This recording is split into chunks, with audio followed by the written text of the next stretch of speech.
Welcome to Theorist Theorizing. I'm Braden. I'm Zell. I'm Andrew.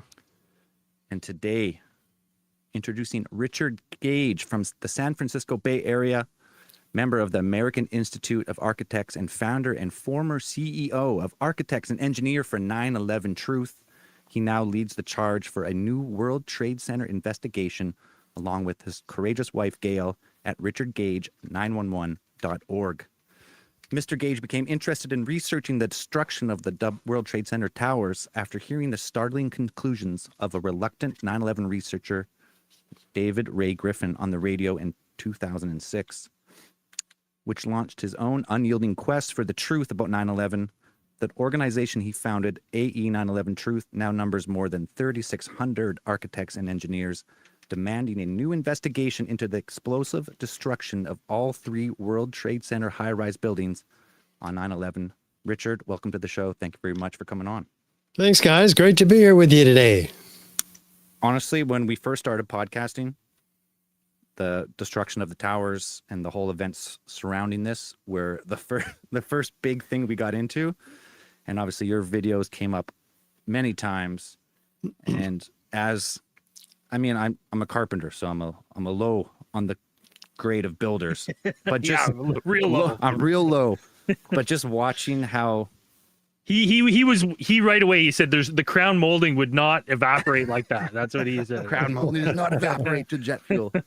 But just right away, I just watched the towers, and not right away because I was young when it happened, but as I got into like college, 22, 23, it just didn't really make sense, especially Trade Center 7, which had damage to one side of it, fires throughout, but seemingly collapsed with no resistance right through itself. And ever since then, it's been a huge point of interest for me. So having you on to talk about it is a great honor. We appreciate it. Oh, it's my honor, guys. Thanks. I'm looking forward to getting into this evidence today. It's going to blow away some people if your audience shares it with those who think that they are crazy. This will help you quite a bit with those skeptical friends and families, colleagues. Awesome. Well, I know you've done many of these, so we appreciate you doing another. And I know you got slides, you got videos, you got facts to spit. So let's just have at her. All right. So first of all, we want people to realize that it takes courage to face this stuff for the first time. I mean, I was terrified 2 weeks after I heard this information from Bonnie Faulkner's Guns and Butter radio program on the radio on my way back from a construction observation meeting. I was just shocked to hear that David Ray Griffin and his essay on the explosive evidence that we're going to be looking at from these first responders. We didn't have this information until August of 2005. It was like hidden by the city. And then all of a sudden it came out in 12,000 pages of testimony because this New York got sued by the New York Times, and they finally won. And they had to give up all these testimonies. We're going to be looking at that, and I was shocked, as you guys will. It's not that this evidence is hard to understand. A seventh grader can pick it up. It's the implications of this evidence that is so difficult for us. I mean, we've been hoodwinked on a massive scale, United States and around the world. I for 5 years believed what they told us, and I was scammed. I got real angry when I figured this out. I had to find out if it was true what he was saying on the radio. Turns out it was, and yeah, let's share that with that caveat. If you guys are not courageous, you guys are, Zell and. Oh yeah, we've been preaching the something's fishy with this for quite a while. We've been too courageous sometimes, and then YouTube says that's enough.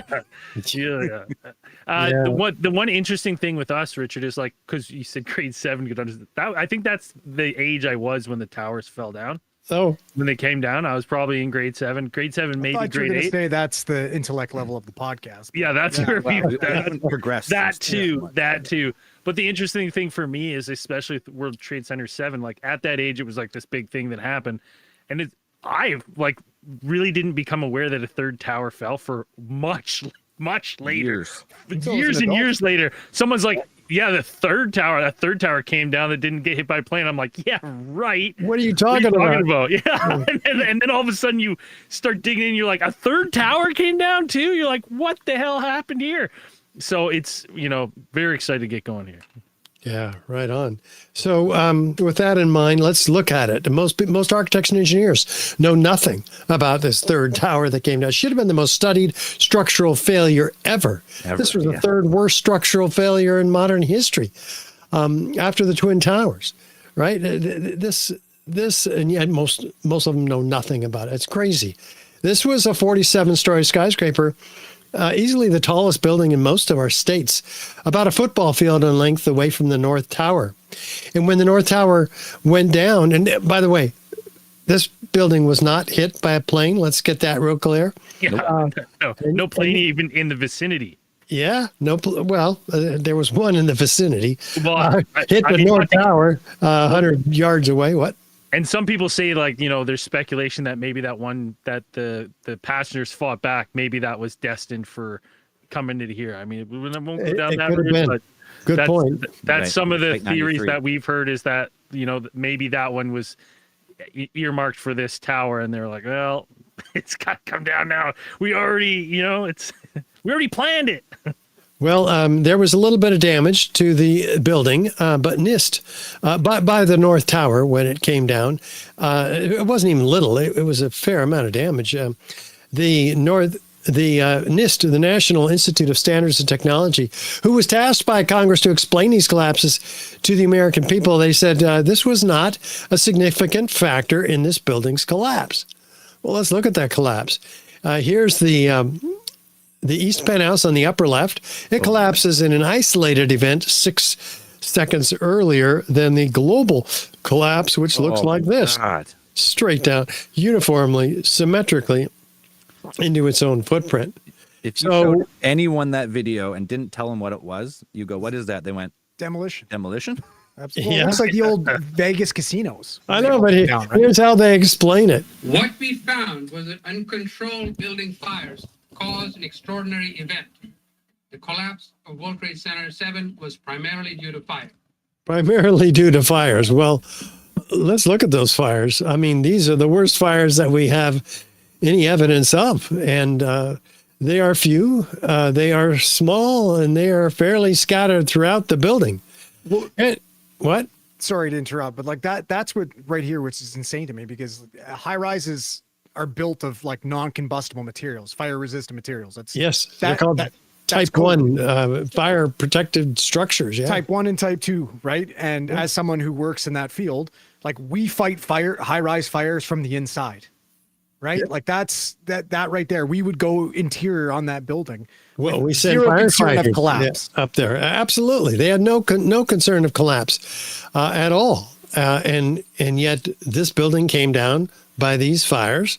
Well, NIST, who did a detailed fire simulation stressing that these fires were burning at this time savagely on the 12th floor. Their collapse initiation hypothesis focuses on these fires at this floor, and yet their computer simulation completely betrays the reality. The fires have been burned out in this area, and they've moved on to the right, to the west. And so they're lying right off the bat with this attempt to exaggerate the fires. I mean, we've never lost a steel frame fire protected structure ever due to fire in these buildings. It's never happened. This is an unprecedented event. For steel beams, of that magnitude to bend, right, because they're going to elongate and bend, and that's what's going to cause the chip. That's got to be over 1,500 degrees, right? Like that's got to be. Well, these fires may be 1,500 degrees. These fires may be only 500 degrees. Totally. And so the connections, which NIST, as you'll see, faulted in their initiation of collapse theory, are the last to fail. well before the beams fail. And not since 9/11, where we've had fully engulfed fires, have we lost not even one a steel frame fire protected structure due to fires. Now, for all the people just listening to audio when this releases, highly recommend you go to our YouTube channel and watch. Like, he's got all the pictures, all the videos.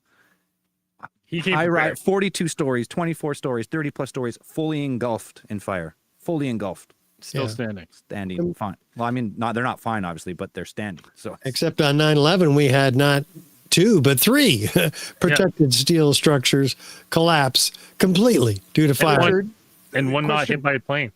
too we're claiming that it's due to the uncontrolled fires. Like, you got to think too, from what I understand, a lot of that building was not like, it was, I don't want to say abandoned, but they weren't staffed, which means like the fire load wouldn't be very large in a lot of these floors, right? There wouldn't be a ton of like fuel as far as like, let's say like desks and furniture and right. So for it to get hot enough in a large space area like that is just so hard to believe.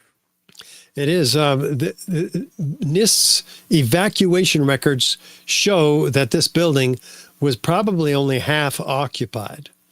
They did an evacuation study of the building on 9/11. And so that's another good point. That's less fuel load. I don't know about the 12th floor and the 13th floor. They were the Securities and Exchange Commission. So they were occupied, and they lost thousands of files related to hundreds of cases that they were actively pursuing against Wall Street companies like Enron and WorldCom. Which, so the fires that were there are quite suspicious, actually. Large amounts of paperwork, I would imagine, went up in flames. There's probably Yeah. There are records.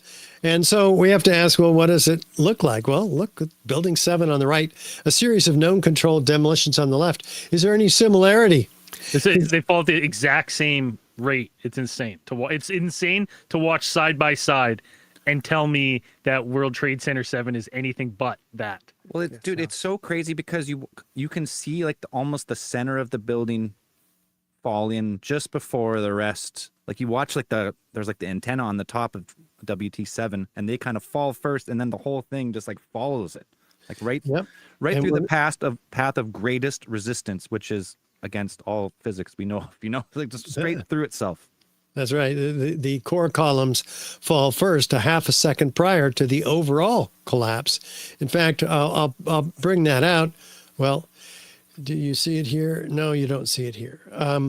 We'll get back to that. So we have to look at the features of controlled demolition to see if Building 7 has any of these features, starting with, is there a sudden onset of destruction? Well, let's look at from West Street, from the north, and listen to Dan Rather's take on this that evening. You're seeing are high shots.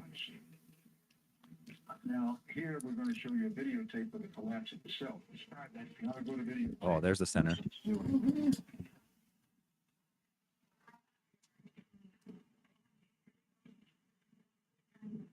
It's amazing. Straight Amazing, down. Incredible. Pick your word. For the third time today, it's reminiscent of those pictures we've all seen too much on television before, when a building was deliberately destroyed by well-placed dynamite to knock it down. What was that, Dan? Deliberately destroyed by well-placed dynamite to knock it down? Well, he's using his intuition here, right? We all should. We have a frame of reference for this type of thing. We've seen it on TV. Unfortunately, Dan never repeated these words after 9/11, and we've never seen, with 2 exceptions, this building coming down on 9/11. So let's go to feature number 2. Is there a straight down symmetrical collapse? From West Street this time. Look at the symmetry here. And look, by the way, at the West Penthouse, which remains for half a second prior to the global collapse, and then it goes down a half a second before the global collapse. It's sitting over the core columns, which means all those core columns, like you said, Failed first. Yep. And then a half a second later, the perimeter columns start floor by floor. They have to be synchronistically timed. How do you do that? You have to take out the interior columns first, like we said, and followed about a second later or a half a second, the perimeter columns. Any deviation in that pattern, you you have real problems, especially since this is not a symmetrical building. This is a trapezoid. So it would fall asymmetrically by its nature. Now, do these fires have that level of precision where they can take out all of the core columns within a fraction of a second of each other, followed about a second later by the perimeter columns within a fraction of a second of each other, and then repeat that on every floor? So we're talking 81 total columns, right? Center and outside, 81 columns. Actually, there's 82, but that's 82? a small point. Well, it's that last one column that made all the difference. Yeah, right. So you have 82 columns. They'd all, because I mean, this was hit on the northeast corner. By They debris. say on the northeast corner on the 12th floor or something. The right? debris is on the lower left or the southwest corner. Those columns, as circled in red, are the ones that have been damaged, according to NIST. We don't have too many photos of the south, so we don't really know. But that damage really was that extensive. But it doesn't matter. I mean, if the damage was over there and that extensive, or even half that extensive, the building would have fallen to the lower left, to Like the sloughed off. southwest. Huh? Like sloughed off, kind of, and not Yeah. the damaged Should portion. have fallen towards the damage because that's the path of least resistance. If you'd have that whole side of the, say Yeah. it was a huge chunk of the building did fall through it. But they said that was not a cause of the initiation of collapse. Factor. What they did say was this. In fact, let me just show you right back here. They did say that these long span beams in the northeast corner, the building floor plan's been turned upside down here. Right. This is the opposite corner of the southwest, which is now up here. These long span beams pushed this girder off of its seat on this column 79 and caused a floor 13 to fall on 12 and 12 on 11 and so on for the 9 floors. And then this instability traveled all the way up. We'll come back to that. But that is the essential. But if the essential theory of NIST, if there was an asymmetrical damage like NIST claimed in the northeast corner due to that fire expanding those beams, or by damage in the southwest corner, we would expect something like this. I mean, if those charges don't go off just right, you have real problems. The building begins to fall asymmetrically. Somebody has to go back into that building and fix it. Right? It's not going to be me. Fix those charges that didn't go off. Well, here's in fact those long span beams pushing this girder off of its seat on this column. So floor 13 is falling on 12 and so on. And none of that could be true for a variety of reasons we don't have time to go into here. But in our extended video, we do. Again, if a building is damaged on one side, it will fall to that side. Yep. You don't want this to happen. And so they'd go to a lot of trouble and science in controlled demolitions to prevent that from happening. But what they want to do is have the building fall straight down as fast as possible so it doesn't halt and fall over. And indeed, one of the features of controlled demolition is free fall or near free fall, exact free fall in the case of Building 7. Physicist David Chandler measures it, and he notes that it indeed came down as fast as a bowling ball falling out of the sky. The bowling ball has no resistance under it. This building had 40,000 tons of structural steel resistance in it. So insane. Keeping it from going anywhere. So what happened to all that steel so that it could fall as fast as that bowling ball? It makes no sense. It makes no sense. And NIST even acknowledged this after denying it for so long. They acknowledged it. They were forced. They were publicly embarrassed to acknowledge it in a press conference. And at least a third of its 7-second fall is in free fall, but they don't acknowledge the implications of that, which are what? that none of these columns gave any resistance for that period of free fall. It's so crazy, man. It's nuts. It's I really told you a nuts. seventh grader could pick this up. Yeah, I mean, it doesn't make a lick of sense. No, and these fires caused that amount of damage. All those columns. I had a question about the fires, because one thing I've never been clear on is, what did they say started the fires? They speculated that it was the beams that were ejected out of the North Tower, which we will get to, that started these fires. Like it hit some like natural gas line in the building, or like what? There's no natural gas in these That's what I type mean. 1 high-rise buildings. So a molten beam caused the fires, is what they speculate. Well, we're going to get to the molten beams, and yes, I do believe they caused the fires, but of course, NIST did not say that. They simply said, "Oh, well, they didn't." They just speculated. They didn't say much about the cause of the fires. So, but we can look at the pile and see the total dismemberment of the structural steel frame.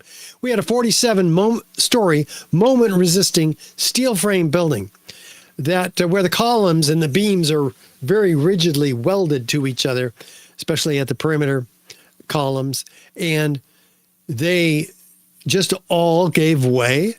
So you have a 3 to 6 story pile falling like a house of cards. The total dismemberment of the steel frame.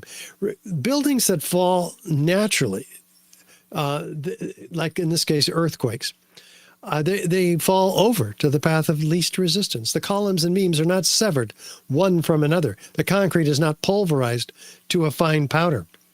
And some of them, like when they fall over like that during earthquakes, a lot of these pictures, like most of the building, if you turn the camera sideways, you would think it's still standing and intact a lot of times. Yeah. Like all the floors together, it's fallen over, it's on the ground. But if you tilted, you'd be like, oh, it looks like a building, where the World Trade Centers are piles of rubble. Like, It's there's nothing left. It falls like a house of cards. It's a completely different destruction pattern. Compare that house of cards to that, like you say. It's incredible. And yet these fires are causing all of that damage. I mean, come on. What can cause that damage? Well, explosions can cause that damage. Well, we'd have witnesses if there were explosions. What did NIST say about these witnesses? There are none. No witnesses. No witnesses of explosions. Here's a bunch of them. The building actually was on fire. The bottom floors of the building were on fire, and we heard this sound that sounded like a clap of thunder. Turned around, we were shocked to see that the building was it looked like there was a shock wave ripping through the building, and the windows all busted out. And it was horrifying. And then about a second later, the bottom floor caves out, and the building followed after that, and we saw the building crash down all the way to the ground. A shock wave, a sound of a clap of thunder, shock wave ripping through the building, the windows busting out, and then the building coming down. Not the building coming down causing all of this noise. Listen to Kevin McPadden, former Air Force medic. You heard explosions. Like, boom. It's like a distinct sound. It's not like when the compression, like boom, boom, boom, boom, boom, like floors that were dropping and collapsing. This was a boom, like you felt a rumble in the ground, like almost like you wanted to grab onto something. To me, I knew that was an explosion. There was no doubt in my mind. Well, that's very helpful. There's another witness that doesn't exist, and here's another one. Saw a flash of I was light. standing like 2 blocks away, and all of a sudden I just seen a big flash, and then I seen the building coming down, and I just seen people just running everywhere. And A big flash, and then the building coming down. Interesting. How about FDNY Captain Richard Patterson? Once in Lakeville as well. It was a series of concussive explosions. Okay, and Concussive explosions. Patrick Dillon, first I responder. remember feeling that, like it was like freight trains underneath the earth, shaking the earth, even shaking me. That's when we all saw Building 7 crumple in the middle, like way up at the top. It buckled, and then dropped. And Richard Rotan's Deputy Director of New York's Office of Emergency Management. Then he had to go into that building to assess it. Near the building, creak above us. You hear things fall. You hear the fire burning. You can see columns hanging from the floors, gaping holes in the floors up above us. There was an elevator car that was blown out of its shaft and was down the hall. An elevator car blown out of its shaft that was down the hall, 30 to 40 feet, as he clarified later. What can blow an elevator car out of its shaft and down the hall, landing 30 to 40 feet away?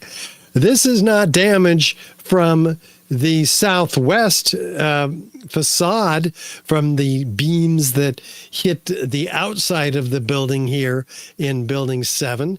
No. So these are clearly massive explosions which are heard and were life-threatening to Barry Jennings and Mayor Giuliani's attorney, Michael Hess, who were called to a meeting that day. And because in the emergency center on the 23rd floor, a plane had hit the North Tower.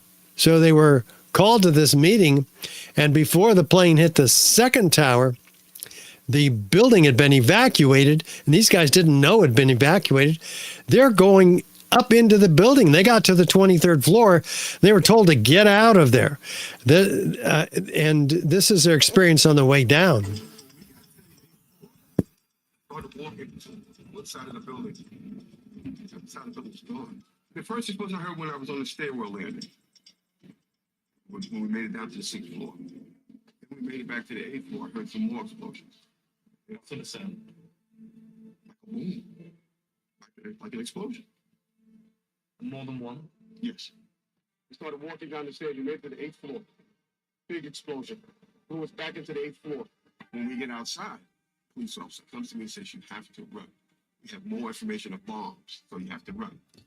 More information of bombs. This is getting interesting. Like this bomb heard in the late morning of 9/11 in the vicinity of Building 7. Yeah, here's one of the guys. He can tell you I'm okay, all right? Here, you want to call your mother or something? Oh. Don't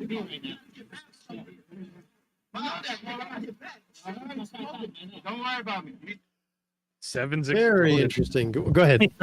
Seven's exploded. The guy says at the end there. He even knows. That's yeah. How does he know which building it is? That was very interesting.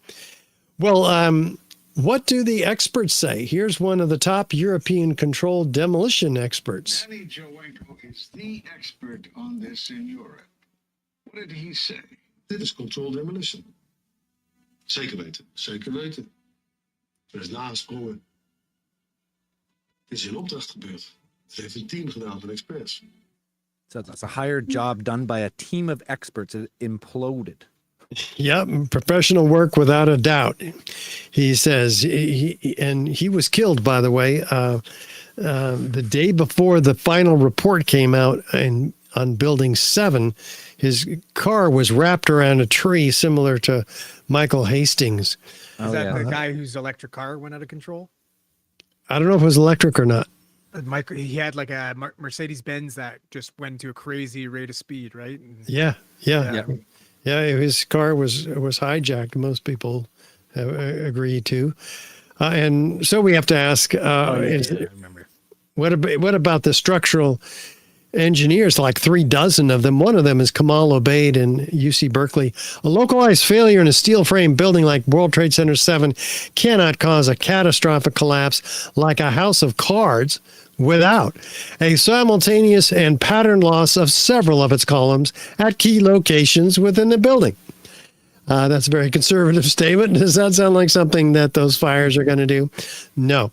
This caught the attention of one of the top forensic structural engineers in the country, Professor Leroy Halsey, who brought his PhD candidates to this project, spent 4 years on it, with 2 competing software programs, Abacus and SAP 2000. And they modeled everything that NIST did, and they found that, gosh, if columns 79, 80, and 81 failed, it would have tipped over. Well, yeah, that stands to reason because it's on the right side underneath that east penthouse. And not even just tipped over. Like, so in the model, it tips over and it's still intact for the most part. So if it did hit the ground, it wouldn't just disappear like that. Yeah, exactly. So he says, what do I have to do to get this building to behave the way the video did in the middle? He had to take out all the core columns floor by floor, just like we discussed earlier. Whereas NIST's model on the right, National Institute of Standards and Technology, under the Commerce Department, whose leadership was replaced when Bush came into power, along with NIST leadership, the building begins to fall over. So they stop it after 2 seconds. They can't even back engineer this computer model to look like the video of the collapse. It doesn't descend at free fall speed, doesn't descend symmetrically. They release 400 structural steel connections to fail them every second, and they still can't get it to fail. So is it true that NIST has also refused to release their complete input data for that model? Yes, because they said it might jeopardize public safety if we were to release the computer input data to the structural engineers and architects who are tasked with ensuring the public safety. After all, if this building came down like this, there's hundreds other buildings that are similarly designed. What? I said it sounds a lot like the Epstein files. That it does. Yeah, I mean, these buildings are all built for fail safes of this. If in case, like, you have a car bomb drove into on the one side, they're all meant to support failure. Like they don't just crumble like that. Even the smallest buildings we build, if you take out one core column or whatever, they don't fall down. No, they're redundantly designed. Yeah. They don't fall like a house of cards if you blow on it. For instance, so Halsey and his team found that fire didn't cause the collapse of this building. The temperatures were not high enough to cause a weakening of the steel framing. Thermal expansion did not result in a loss of support for the beams and the girders. The collapse of this building was a global failure involving what? The near simultaneous failure of all the columns in the building, not a progressive collapse as claimed by NIST. Well, we've given this report to every member of Congress on 2 separate occasions over the last 10 years and more, and we haven't gotten any serious action or response. So we're going to go ahead where Halsey did not look into the evidence of what did bring this building down. Evidence of persistent extreme heat, molten steel and iron provided by who? FEMA, in this case, a metallurgical examination, which they included in their Building Performance Assessment Team report that came out in May of 2002 in Appendix C. What do they find? Never before observed eutectic reactions, intergranular melting, capable of turning a solid steel girder into Swiss cheese. Look at like that. You see here. Now, this does not happen due to office fires, which is why NIST didn't tell us about it. When they took over the investigation in 2002, throughout this Appendix C metallurgical examination, and had no answers as to what could cause this. It takes 3,000 degrees Fahrenheit to melt steel. We're only talking probably, in this case, 500-degree fires. So 6 times the temperatures that we in all likelihood had at World Trade Center 7. Can office fires, even in the most perfect conditions, get to that? Like, no. It's crazy too, because like, again, we talked about type 1 and type 2 non-combustible construction. These would also have suppression equipment. Like these would be sprinkled. Oh yeah. In fact, NIST said, like it just doesn't make fucking sense. NIST says the sprinklers didn't work that day. Of course not. And yet we have photographs, videos of them working on lower floors. So it's pretty incredible. Wouldn't they have like annual testing records too of like 100%, like 100%? Like they would have been the compression check. They would have to have techs come through the building to like check on that system and sign off on it. I don't know at what kind of basis, but you would think that like Will to be a just say that major it thing failed for on the day insurance. you need it is ludicrous. Well, the pressure checking of the water pressure, if you're talking about that, was checked by independent analysis, and they found that the pressure was just fine at Building 7. And yet Sham Sunder says that's the reason this building fell, is because there was no automatic fire suppression by the sprinklers. And yet the pressure was found to be just fine. And we have video of the sprinklers working. Not It's only, incredible. So also too, like, understand, like, it takes for the middle beams to elongate and to melt, to bend, whatever. Like, they have to be exposed to, you think, to extreme heat for a long period of time, right? Like, especially when you look at those fires, like, they weren't getting hot enough. Like, the entire building would need to flash over. You know, like, Not even that. The flash over is fast. well, it doesn't make any sense. It would Like, take it's- sustained high temperature release. It takes 1200 degrees to weaken a steel beam to its failure point. Yeah. And it takes 3000 degrees to get it to look like this or this, where we have thinning in the World Trade Center Twin Towers steel, which is included in this FEMA Appendix C metallurgical examination. They don't know how a 5/8 inch thick web reduced to razor sharpness. But they call it rapid oxidation, sulfidation, liquid iron. That's molten iron. That's 3000 degrees. There's no accounting for these temperatures in the official narrative, either in Building 7 or the Twin Towers with jet fuel. The jet fuel burns even less than normal office fires, 600 degrees, according to many sources. So hot corrosion attack on the steel with sulfur. Where did the sulfur come from? Well, this is perhaps the deepest mystery uncovered in the investigation, according Filing to cabinets full of sulfur. I guess.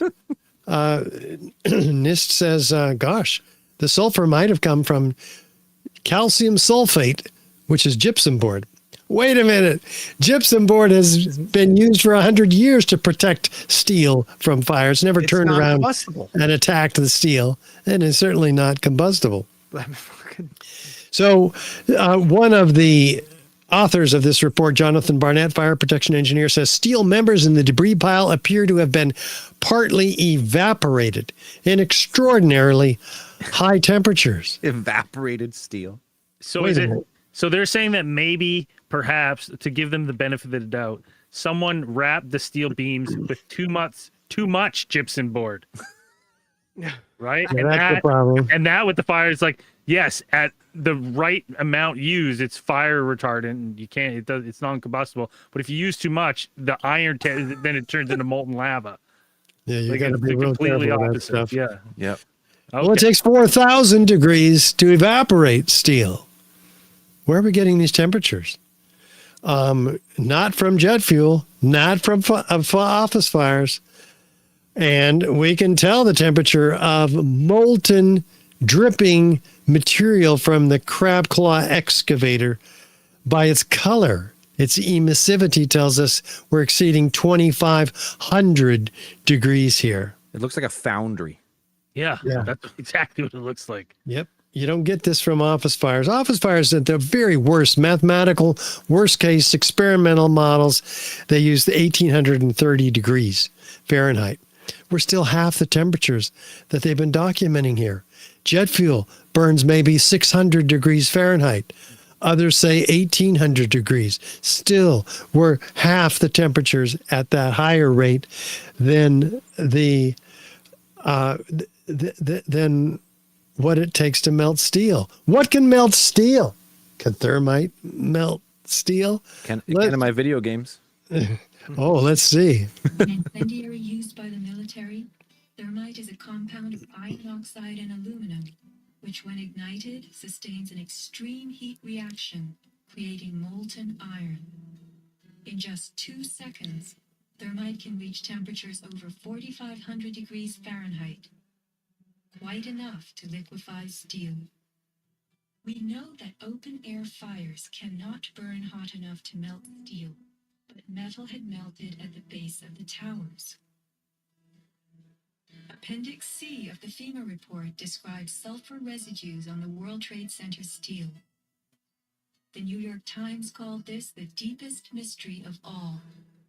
Sulfur slightly lowers the melting point of iron, and iron oxide and iron sulfide had formed on the surface of the structural steel. Sulfur used with thermite is called thermate, producing even faster results. Well, maybe we're getting somewhere here, because if thermite were used, it would explain the incredible temperatures, 4,000 and even 5,000 degrees Fahrenheit. It would explain the presence of sulfur, which is added to thermite to become thermate.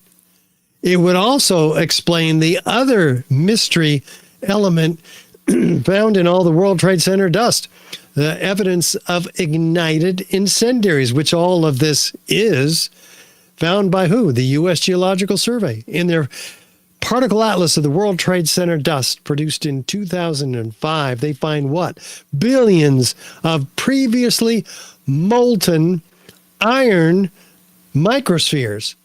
Let's break that down. Previously molten, that means 3,000 degrees minimum. Iron, that's one of the byproducts of thermite, molten iron, because thermite's made of iron oxide and aluminum powder, essentially rust and aluminum. And so we have a fascinating discovery here. In fact, the EPA says we don't know where these came from, but they're used as a signature component to distinguish the World Trade Center dust from common office building dust. In other words, it's not even World Trade Center dust unless it has all these previously molten iron microspheres in it. Up to 6% of some of these samples are just that, previously molten iron microspheres, amounting by extrapolation to about 4 tons of this material. Wow. 4 tons altogether throughout all the World Trade Center dust. The R.J. Lee Group does their independent analysis and finds, gosh, well, we found this stuff too. We don't know what it is. I mean, we know what it is. It's molten iron, and they're spherical, about the diameter of a human hair.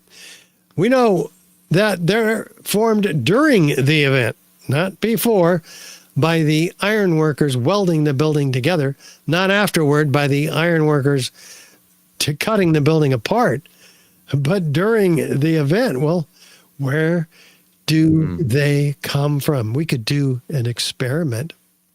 Experiment is the arbiter of competing hypotheses. Let's do one. Lights it. Bang. My gosh. Goodness. Looks like thousands of sparks, but they cool and they fall in the pan, and they are indeed previously molten iron microspheres. Why are they spherical? Well, that's just what aerosolized liquids do under pressure. Because of the surface tension, the drops are formed into spheres. And then in the case of molten iron, they cool and they fall in all the World Trade Center dust, or with all the dust. But is there any evidence, because that was all evidence of ignited thermite, any evidence of unignited thermite in the World Trade Center dust? Sure enough, this team of 8 international scientists, led by Niels Harrod and Stephen Jones, they are sent 7 independently collected samples, and they do tests on them. And the first test they did was, gosh, does this stuff come up to a magnet? Sure enough, these chips, which are smaller than a 1/16 of an inch long, are very ferromagnetic. And that means they have a high iron content. They get real curious. They do X-ray energy dispersive spectroscopy on the red layer, and they find aluminum and iron, the key ingredients of thermite. What's that doing in all the paint samples? Well, they get real curious now. They zoom in 50,000 times with an electron microscope, and they find iron oxide crystals and aluminum platelets that are 1,000 times smaller than the diameter of a human hair at the nanoscale. Well, this is a problem because they're also set in organic material, oxygen, silica, and carbon. Organic material is what's used in TNT, RDX, to expand rapidly as a gas and knock things over. That's how explosives work. Whereas incendiaries work by means of burning things up at incredibly high temperatures. So we seem to have here an engineered material that's very novel in the modern era. It was actually, they do peer-reviewed literature research, and they find this is called super thermite. It's made by Lawrence Livermore Lab before 2001. Explosive composites based on thermite reactions whose fuel and oxidizer constituents are intimately mixed at the nanometer size scale. Wow. You see, when you get this stuff so small, the surface volume increases exponentially, and you've engineered an incendiary to become more explosive. The chemical reactions are virtually instantaneous. So what they do when they, in Lawrence Livermore Lab, they put the stuff in a differential scanning calorimeter heater, which heats it up and ignites it and measures the resultant energy. And there's a lot of energy coming off of these things, meaning they are thermitic. And that's exactly what the samples found in the World Trade Center dust. These red-gray chips ignite at 800 degrees Fahrenheit.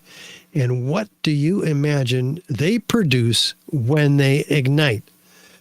Molten iron microspheres with the same chemical signature as the molten iron microspheres found and produced in all the World Trade Center dust by the U.S. Geological Survey and R.J. Lee.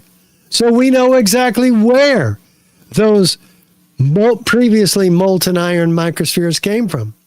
They came from these red-gray chips. And for those listening, we're looking at a comparison right now of two graphs of like the tests and the actual spheres from the World Trade Center dust, and it's exactly the same. Identical. They're identical.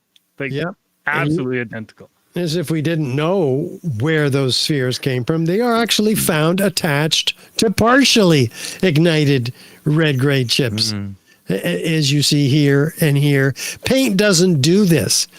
Primer paint, which can have aluminum in it and can have iron in it, does not ignite at 800 degrees in a differential scanning calorimeter and produce previously molten iron microspheres.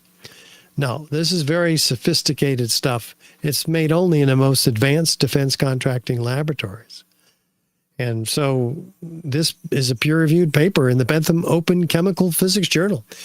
They find that the red layer is active, unreacted thermitic material incorporating nanotechnology. It's a highly energetic pyrotechnic or explosive material. And this has also gone to every congressman on at least two occasions. So we get and Senator, we get very little results. And thank God Senator Johnson, who I personally gave him this entire presentation a couple months ago. And he was blown away. He says, yeah, we got to get to the bottom of this. And he came and spoke at our 3-day conference in Washington and essentially offered his platform as the chair of the Permanent Subcommittee on Investigations to have hearings in the Senate next year on this subject. Okay, we're very excited about that. I got a question about this nanothermite, super thermite. So that we've seen evidence, or we've seen experiments of thermite and how fast it like ignites to whatever 3,000 plus degrees, liquefies the metal. So this nanothermite, being that it's at like the nanoscale, is this like, how is it applied? That can it be applied just in like a very thin like layer of paint, and then when it hits the 600 or 800 degrees, not only does it turn molten, but it also has an explosive effect? Like you wouldn't need thermite and an explosive; it's one and the same. Well, it's an incendiary with explosive properties? Could it be responsible for the incredible pulverization of the concrete that we're going to be looking at next? Yes, and I'll show you exactly how that's possible. The nanoparticles are inside these red-gray chips. The chips themselves, the ones that survive, are about a 16th of an inch large, and so what we see is what's remaining as unignited nanothermite. Yeah, we've got a good theory on how this was applied. So we'll come back to that if that's all right with you. Yeah, of course. But we're looking at the 10 key characteristic features and some very uncharacteristic features of controlled demolition. A fire doesn't create any one of these, let alone all 10 of them. And all 10 of them have to be answered successfully in order for anybody to debunk these theories. And that has not been done. This is proof of controlled demolition, a body of proof that's convinced 3,600 architects and engineers to demand a new investigation. And many of them appear in our forthcoming or ongoing series where we've completed 4 episodes of the unprecedented film series taking the hard evidence of 9/11 crimes to court. Yeah, it's called 9/11 Crime Scene to Courtroom. And here's just a taste. No matter how improbable the conclusion may appear, when you've eliminated the impossible, whatever remains, however improbable, must be the truth. We're bringing alive in the film the 60 exhibits of the 9/11 WTC evidence contained in the Lawyers Committee grand jury petition that have already been submitted to the U.S. Attorney in Manhattan to present to a special criminal jury. This historic investigation is ongoing. There's a role for you in it. Yes, you can help us bring the real perpetrators to justice. Through this film series, we're bringing together 24 experts in their fields. They ignored any scenario involving incendiaries. Demolition work, you're going to set charges on each floor. The building could not have been brought down by office fires. In other words, all of the interior columns over 8 stories came down, basically lost at once. I could make out what looked like from a science fiction movie, molten lava, okay? And he paused and said, "That'll be coming down around 5 o'clock." We'll be filming these evidence presentations not only for filing with the jury, also presentations to each community. We're inviting you to serve as virtual grand jury during each episode.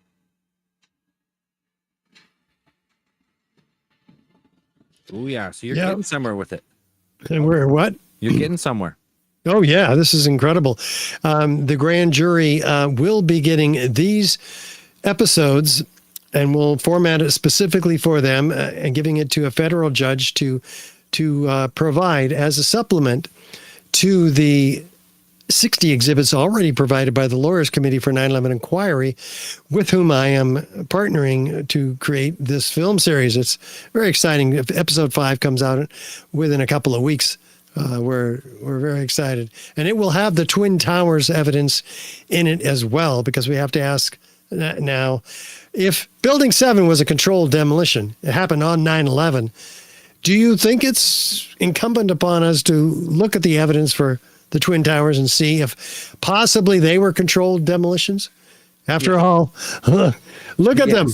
They're identical. We have completely different fires and planes hitting them asymmetrically, and yet complete symmetrical destruction with upward, outward, arching streamers, a geometry of fireworks, freely flying structural steel sections weighing 4 and 8 tons, laterally ejected at 80 miles an hour, clocked by physicists, landing up to 600 feet in every direction, trailed by thick white smoke clouds. Why are steel beams, which are not flammable in office fire conditions or with jet fuel, trailing thick white smoke clouds. It makes no sense until you look at thermite going off. What do you see? Molten iron, certainly, and thick white smoke clouds of what? Aluminum oxide ash. So that's my question. So the official explanation is pretty much that the top portion of the building was let go by the weakening from the planes and the jet fuel and the fires, and that top portion of the building was supposed to pile drive through this whole thing. That's kind of what that's in my mind. That's like the official explanation. Like the That's whole what we're top going of to the talk building, about like, right crushed now. through. Yeah. What? But these buildings they're fully steel. They're not like steel with like around here. We don't have like giant buildings, but we do. It's concrete and rebar stacked. But these buildings are actual steel webbed buildings. Most high-rise buildings are steel. Yeah. Structure. Many of them are concrete, indeed. But we're more concerned with the buildings that are built like these three buildings, steel.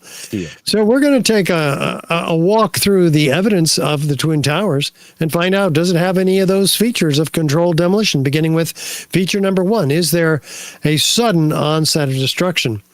Well, yeah, it's sudden. It's standing at rest, and all of a sudden, this uniform downward motion. No jolt, no hesitation upon impact of the cold, hard steel below. Yeah, you would think, based off the models we've looked at and you've showed us, and you would think that just looking at that top portion would topple over the side. Like it would. Yeah, it would meet resistance, and then it would fall to the path of least resistance. Yes, it would fall over, but it doesn't. It goes straight down through. And in the case of the South Tower, it's very interesting. We'll come back to that. We're told that the upper part drove the rest of the building down to the ground, like you said, and then destroyed itself. This is actually called the crush up theory by Zdeněk Bezant of Northwestern University. And he put this very complex paper out in just 2 days. It took engineers 10 years to decode it. Well, wait a minute. The rest of us are freaked out when the towers were hit. We didn't know when the next attack was coming. Who did this to us? And so, not this guy. He's busy in his den creating the theoretical basis for NIST's column failure theory, which remains today as just that. But it suffers from a number of serious problems, not the least of which is Newton's third law of motion. There's an equal and opposite destructive effect when two bodies collide. Take a Mack truck and run it into a Volkswagen. Which one gets destroyed? The Volkswagen, right? And does it matter if we drop the Volkswagen onto the Mack truck? No. No, the lightest part of a structure cannot possibly. I've never, ever thought of it like that. And when you put it in those terms, it just makes it even more apparent how crazy it is. Well, these buildings are virtual pyramids. Look how light and small the columns are at the top. As they get down toward the middle, they get heavier and larger, 52 inches by 16 inches, halfway down, and then they begin to fill in till at the bottom, they're almost solid steel, 52 inches by 16 inches. That's insane. That's incredible. And we're told, let's look and see if that Volkswagen is indeed crushing the structure below, the Mack truck below. Let me make it easier. Watch the lower red line, the point of plane impacts. Is the top part destroying the lower part? Or is it being destroyed itself? Yeah, it's telescoping in on itself. It's not just in the first 2 seconds. You can see it's being destroyed. So the question is, what's destroying it? Is it the bottom part? Maybe. More likely, it's some of the explosiveness that we're going to be taking a look at. If it were there, though, we would see it. There's no video or photo of a top part destroying the lower part. It's gone in the first couple of seconds. If it were there, it would have destroyed these few remaining core columns standing 900 feet in the air for 6 seconds. Excuse me, a dozen seconds until they lose it.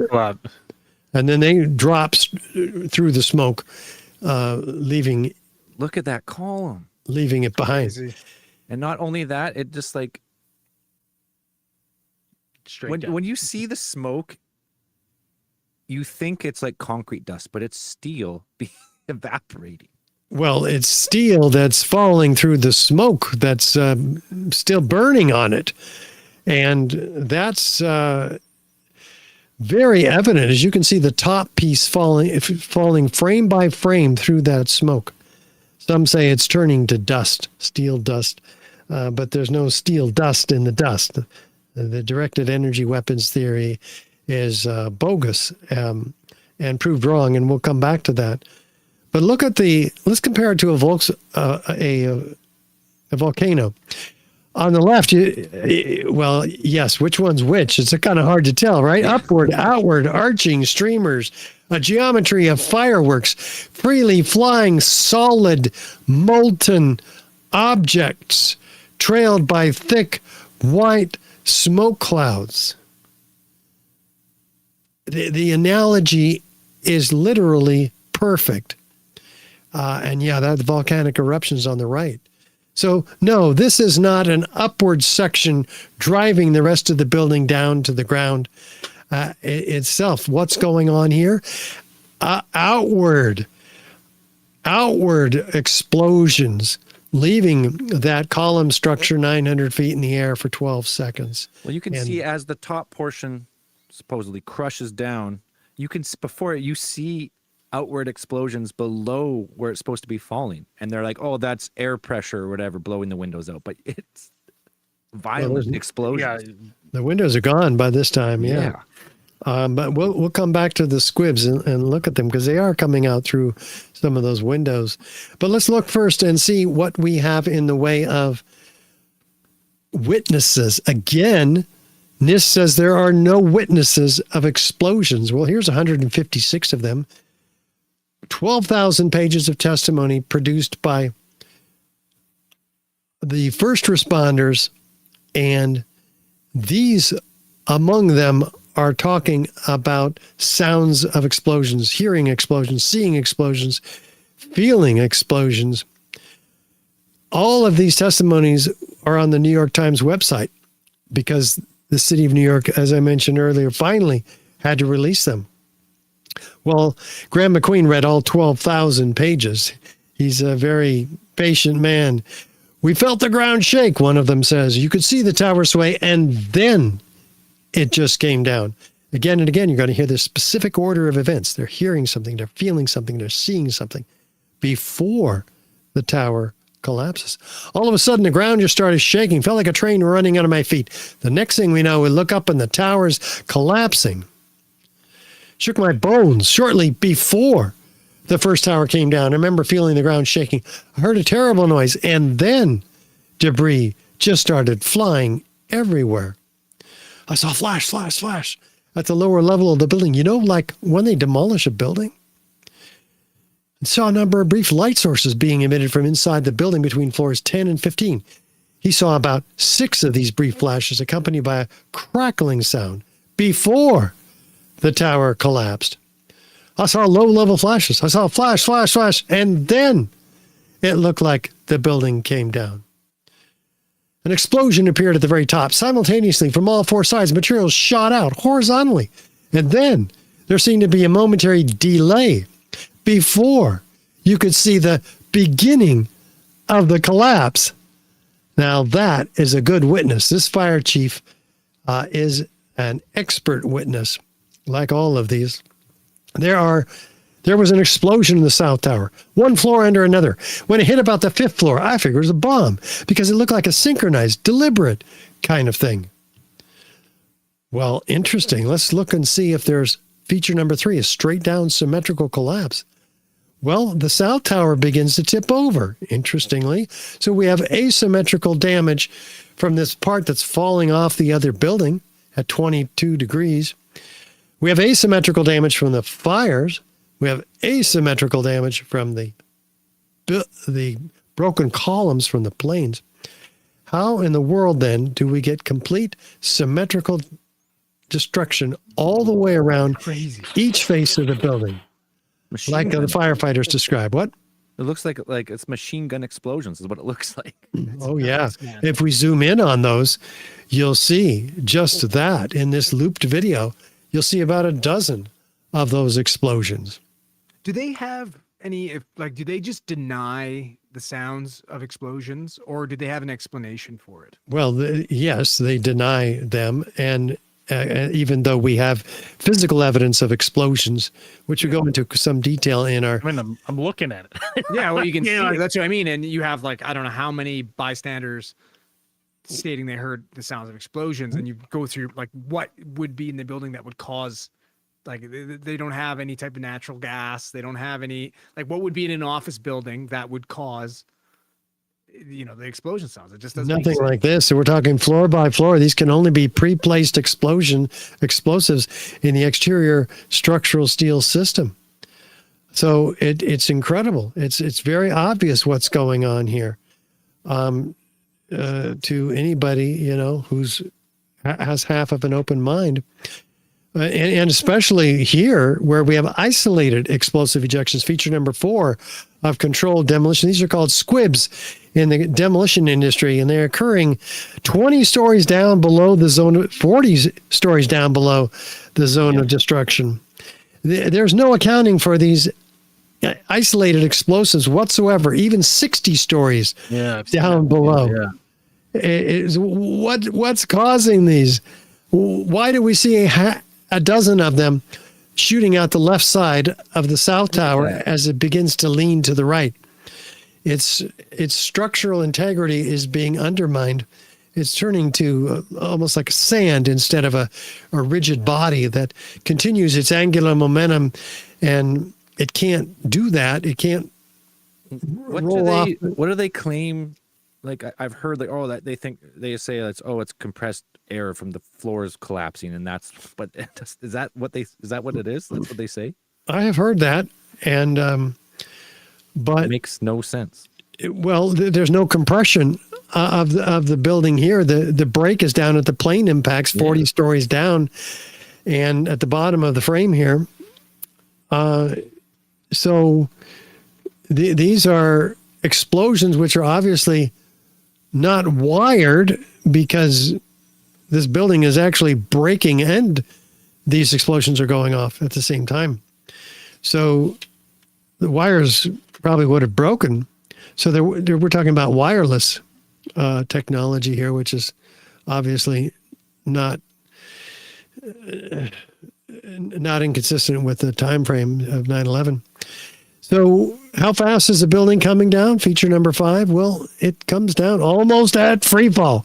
2/3 of free fall acceleration. It's not slowing down when it meets the cold, hard steel below. 47 massive core columns, 240 incredible perimeter columns that we see here.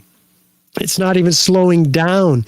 It's speeding up through all of these incredible structural pieces. It doesn't even make any sense, because like you said, there's more resistance the further you would go down. So it doesn't even make sense that it speeds up as it goes further down. It should do the complete opposite of that. No, great point, guys. That was my question too about, so when we build concrete buildings, there's a sky deck, right? A concrete floors, but that's steel girder, and what's on top of that? What's the floor made out of? What's the floor beam? Yeah, so there's there's the steel beam. Well, what you see is lightweight steel trusses spanning between vertical 14-inch square columns built up, and they land. Okay. And then a metal deck. I'm just looking at this. Yeah, so on the metal deck is poured 4 and 8-inch thick concrete. Okay, so there's the concrete. The only concrete really in the building is the floors. Yeah, that's true. And so we have what happens to those exterior structural steel sections? Well, they're ejected laterally. They're impaled in skyscrapers all around the World Trade Center, and destroying the Winter Garden 600 feet away. They've destroyed the Deutsche Bank building also. It had to be taken down piece by piece. And these are the elements we're talking about here. You can see the 4 bolt holes at the top and the bottom of each of these columns. And that's all the plane had to do was to, with 10,000 gallons of fuel and going 500 miles an hour, that's a hell of a lot of energy that only had to shear 4 5/8-inch round bolts at the top and bottom of each of these columns. So that is the answer, or one of the many answers, to those who suggest that there were no planes actually that hit these buildings. And those exterior structural steel connections are freely flying. It's not like a banana peeling. They're freely flying, ejected laterally 80 miles an hour, clocked by physicists, landing up to 600 feet in every direction. This one about to hit Building 7. Wait a minute. Back, 2, forward, 2, back, 2. What's going on here? Out. How does gravity work? Down. Is this a building collapsing, or is this a building with massive explosions, revealing not only the energy it takes to hurl a 4-ton structural steel section this far, but also it trailing thick white smoke clouds? Once again, these steel sections are not flammable. What are these thick white smoke clouds? Well, we already know what they are. They're aluminum oxide ash, the other byproduct of thermite. All this evidence ties together. There's enough energy here to fire a 200-pound cannonball 3 miles.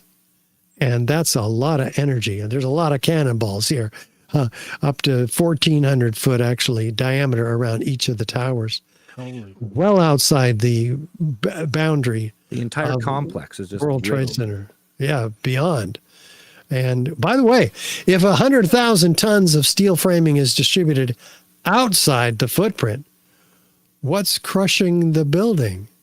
This is a third of the weight of each of these buildings. That mass is not available to drive the building down if it's found up to 600 feet outside the footprint of the building. Right? Have you ever thought about that? No, I thought about it a lot. I've never thought about that specific point of it. I'm like, there's just not enough mass to crush the bottom at all. It doesn't make a lick of sense. Unless it was the floors. What if it was the floors, the concrete floors? That's a lot of mass. In fact, the concrete floors are another third of the weight of this building. There's 110 of them. Each of them are an acre in size. So we're looking for 110 acres of floors stacked up onto each other like pancakes. 4-inch and 8-inch thick concrete poured on metal decking supported by lightweight steel trusses. So where's the decking too?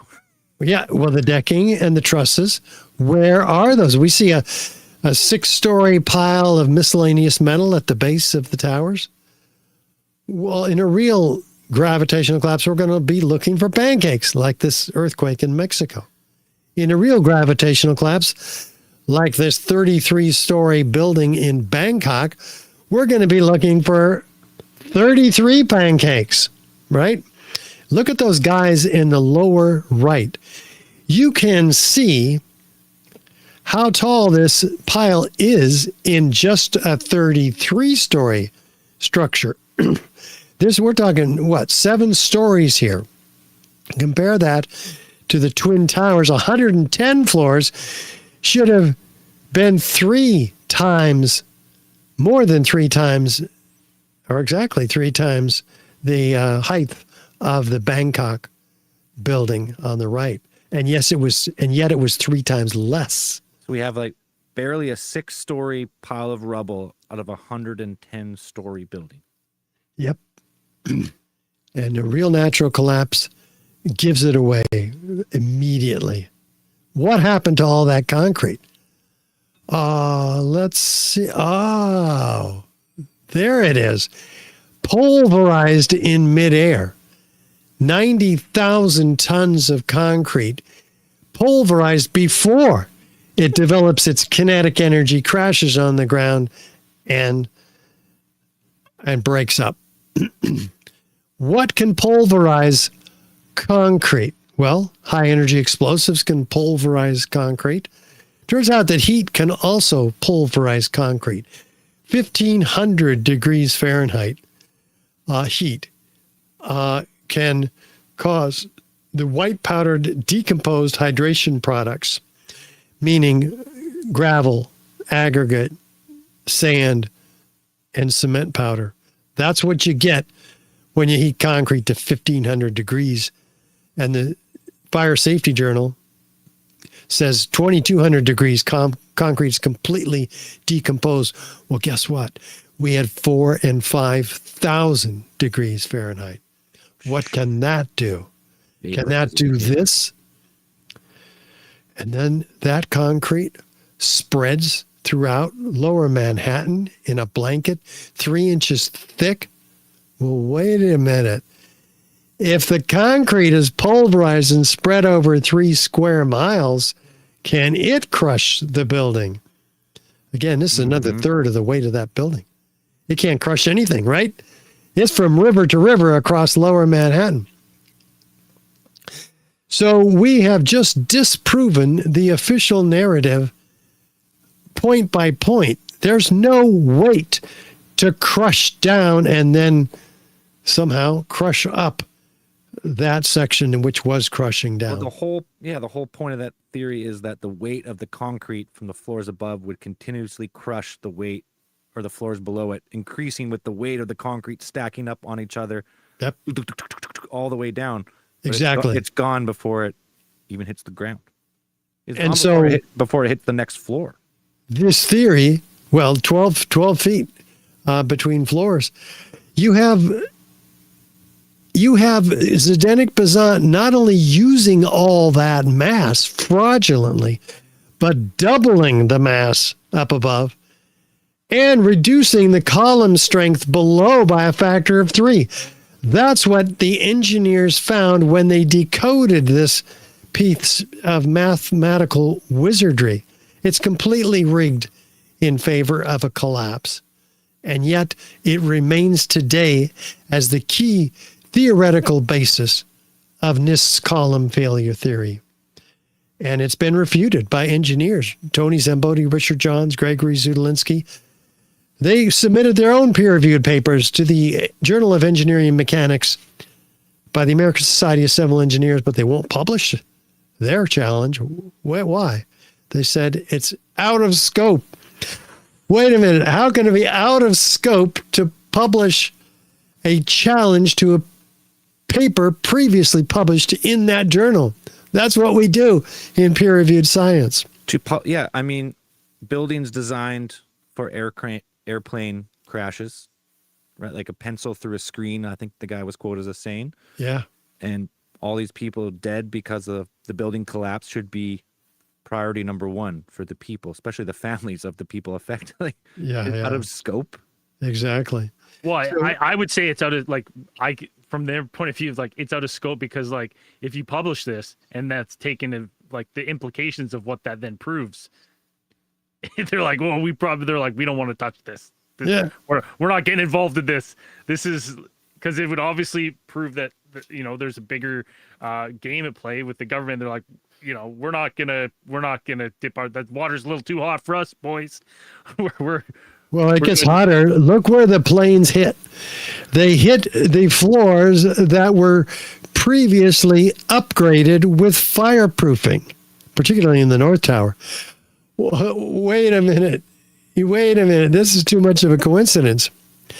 Could it have been that the fireproofing upgrades in the months and years, the weeks, months, and years before 9/11, could that have been liquid applied thermite? Because then thermite was dual layered, meaning it was paint, right?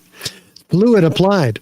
So they could have done a covert operation here with intumescent paint, which is a liquid applied fireproofing. So that needs to be analyzed. Kevin Ryan, digwithin.net, figured this out. He's quite the researcher. So Wow. Yeah, we need to get to the bottom of that one for sure, as well as the elevator upgrades, because if they had access to the core columns and beams in the elevators, they would have access. Excuse me. If they had access to the elevator shafts, they'd have access to the adjacent core columns and beams in the structure. But they'd have to go through 2 inches of gypsum board on every floor, on every elevator hoistway. It'd be create quite a mess, a dust, if you've ever worked with gypsum board. Well, listen to the testimony of Scott Forbes, Fiduciary Trust Senior Database Administrator. It was probably the week leading up to 9/11. Every morning I'd come in around 7 a.m. and the dust was incredible. It was filthy. It was like the cleaners weren't cleaning. Right where the windows were, there was a sill which enclosed radiators. I was sick to death of the dust which was appearing on the windowsill. It was dirty grey and very, very noticeable in that week leading up to 9/11. Very interesting. So we certainly need an investigation there of those elevator upgrades, which, by the way, were provided to Ace Elevator. Now, why would the Port Authority have given one of the largest and most sophisticated elevator modernization programs in the industry's history to a small maintenance company contractor with basically just one customer? This is incredible right here. Where were those guys, those Ace Elevator employees, the morning of 9/11? Were they on the job? Were their lives at risk? No. They were pulled out that morning to a labor dispute, and they had some business to discuss at a union meeting. Very convenient. Certainly want an investigation of Ace Elevator. Well, and I would imagine that in a building that size, there's always an elevator broken. You know what I mean? Like there's always something going on. Yeah, but this was the largest elevator modernization in history. So not just, it was a big deal. Everybody knew about it. So what about the steel itself? We had easily the largest and most perplexing structural failures in history. What happened to 180,000 tons of steel? Well, within 2 weeks after 9/11, they carted it away 400 truckloads per day, shipped to China for recycling before investigators could get their hands on it and do a proper forensic examination. This is the illegal destruction of evidence in a crime scene, prompting Bill Manning, editor-in-chief of Fire Engineering magazine, to cry out, crucial evidence that can answer many questions is on the slow boat to China, showing an astounding ignorance of government officials to the value of a thorough scientific investigation. The destruction and removal of evidence must stop immediately, but it didn't. That's crazy because locally we had a truck run into a house. And that thing was stuck in there and taped off for like 6 months before they did it. Well, you look at the crane collapse. Yeah. Right? They had to dissect that thing for almost a year. Yeah, plane crashes, they do the same thing. And we have 2 plane crashes in this building. And with most building collapses, they do the same thing, by the way, too. It's not this The lawsuits are incredible when you have failures. But see, this collapse of the Twin Towers was declared an act of war. So they didn't feel compelled to follow the laws of crime scene evidence because it wasn't a crime, it was an act of war, particularly with the attack on the Pentagon. So with the Twin Towers, we have the 10 key characteristic features of controlled demolition. Fire doesn't create any one of these, let alone all 10 of them.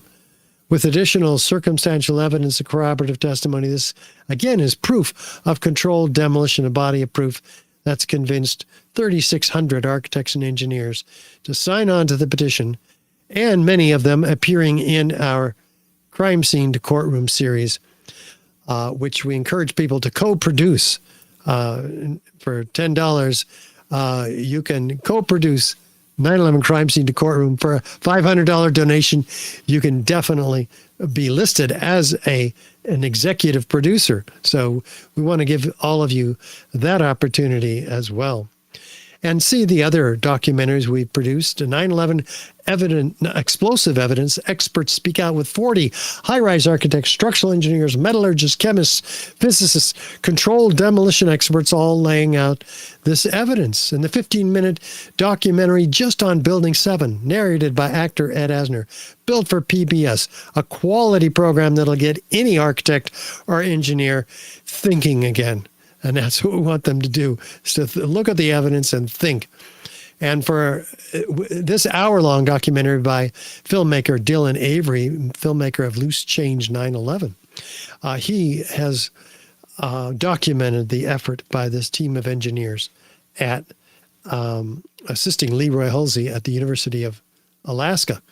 Now, all of this evidence is outlined for you in this brochure. You can download it for free and print it and give it to every architect and engineer you can find, everybody else you know, because that's on our store, richardgage911.org, because we've got to get to the truth about 9/11. If we let this go, we're heading straight into a deep tyranny here of the deep state, which we're halfway in. I would Too late. Some say too late. Yeah. We're talking all of our texts, our emails, our phone calls are systematically swept up and stored in the largest building in Utah for use against us. That's what the Patriot Act gave us. The Military Commissions Act, or the National Defense Authorization Act of 2012, any of us can be arrested without a right to a lawyer, a trial, a jury. We can be tortured and even assassinated. So where the hell are we going to draw our line in the sand? Do we wait for the next 9/11? I have news for you. It came during the last 4 years with the false disease and the false solution to it.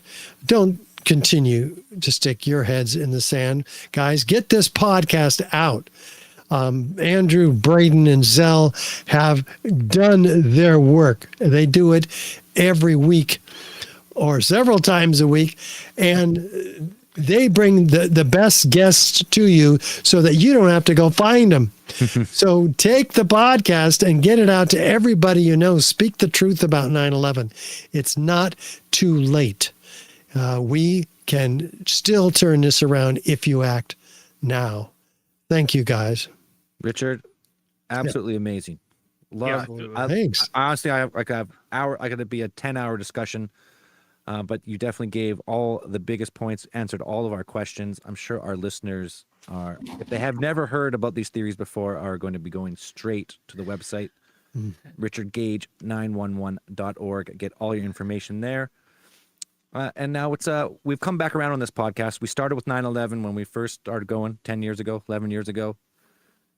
We got more into aliens, forgot about it a little bit. We'll come full circle. We're back. We're back in. We're back, baby. Yeah. And now, as I'm older, it makes less sense. The older I get, the less sense the collapse of the buildings make. It just, you watch them again. Like, I haven't really watched them in the last few years. You watch those buildings, especially of Building 7. Seems like it's an obvious textbook I feel stupid when you play it through again, and I watch it again. I go like, how have I watched that so many times and not just like been like, I don't believe the official narrative, never have. But when you spell it out, I feel stupid for even I've been like, there's no way. Like, how can you anyone look at that and listen to what you're saying? That kind of goes into what one of my questions is like, listening to you talk and like the implications of like World Trade Center 7 and what that could imply in the broader sense of doing an investigation of how these miracles happened. Because I'm going to call them that because they should be building these buildings out of terrorist passports. The question that I have is like, do you ever worry presenting this stuff about your safety, or have you gotten threats? Because it feels like dangerous information. You're kind of like, when I'm listening, I'm like, God damn, this guy feels like, I feel like you got your finger right on the pulse there, my friend. Right. You'd think that they would want to shut me up, but I've been at it for 20 years now. Yeah. And so they let us do our thing. Not all of us. Some of us have suffered. But I'm not one of them. I've lost 5 YouTube channels, if that makes you feel any better. Yeah. We're coming for you.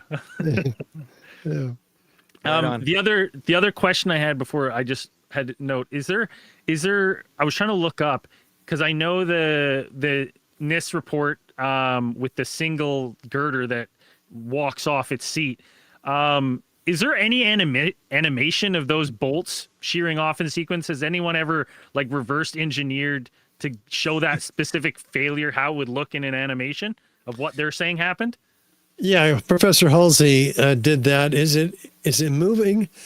No, it's not moving at that scale. The NIST and the Halsey animations are moving at a much larger scale. They don't zoom in on that initiation failure, though they do each examine it in detail and come up with very different conclusions. Yeah. I was just kind of curious. Just built like Jenga, right? Wasn't even no bolts, even just all stacked. Yeah.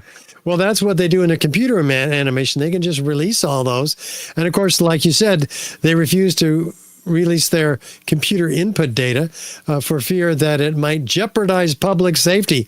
Well, wait a minute. Doesn't it jeopardize public safety to refuse to release this information to the architects and engineers who are tasked with ensuring the public safety? After all, there are hundreds of similarly designed buildings like this. Yeah, it makes you wonder. No more fires. If there's any more fires, those buildings might just come down. Yeah. Not safe. Structural steel, not safe. Right on top of the firefighters who are courageously, without fear, going up the stairs to fight much worse fires than the ones that we had in Building 7, and telling the tenants to stay in place. We don't want to have to fight you guys coming down the stairs while we're trying to go up and fight the fire. So they actually tell people to stay in place. These buildings are that safe, theoretically. They've actually even changed code now to allow only one exit point. You don't need two exits on high rises. You only need one. Actually, they need 3 instead of 2 now. Here, I guess, but yeah, we're in Canada a little different. Yeah, but that's our go-to is shelter in place in any situation like this, which is wild to think about. Right on. Richard, a man of the people, fighting the good fight. We really appreciate you coming on. We're going to end the stream here to stay on the line for a second as it uploads. And for everyone else, we're going to catch you next week. All right. Thanks, everybody.